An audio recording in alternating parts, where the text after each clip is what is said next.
आत्ता बसल्या बसल्या ते रोहितला म्हणाले, अरे तवा रेस्टॉरंट तुझ्या घरासमोरच आहे ना? कुठला? प्रभा रेस्टॉरंट तुझ्या घरासमोरच आहे ना? मी ऐकत होतो. रोहितने सांगितलं की ते वडे मागवूनच ठेवले आहेत मी. नमस्कार मित्रांनो, आता तुम्ही ऐकलंच असेल की देवेंद्र फडणवीस साहेबांनी एवढी मोठी जबाबदारी माझ्यावर दिली आहे.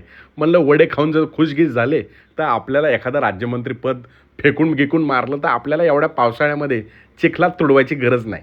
तर त्यामुळे मी पटकन पाऊस बिऊस बघितला नाही आणि पुण्याच्या पावसात सुंदर वातावरणात प्रभा विश्रांतीगृहाकडे मी कूच केली आणि हेल्मेट घालावं म्हणलं, कारण गृहमंत्र्यांनी सांगितलं लचाण गिचाण काय आपल्या अंगलट नको. त्याच्यामुळं पटकन हेल्मेट घातलं आणि ताबडतोब कूच केली मित्रांनो प्रभा विश्रांतीगृहाकडे. प्रभा विश्रांतीगृहाकडे गेल्यानंतर पहिले मी ऑर्डर दिली राज्यमंत्रिमंडळाची ऑर्डर देत असतानाच मी हळूच माझं एक स्वतंत्र असं ऑडिट तयार केलं आणि माझ्या 3 वड्यांची ऑर्डर स्वतंत्र दिली. कारण पावसाळी अधिवेशन चालू आहे मित्रांनो. स्वतंत्र ऑर्डर दिल्यानंतर आपल्याला तर वडे मिळणारच आहेत, पण त्याचसोबतच प्रामाणिकपणा दाखवला आहे. त्याच्यामुळे मुख्यमंत्री आपल्यावर खुश झाले तर एखादं मंत्रिपद आपल्याला फेकून मारू शकतात.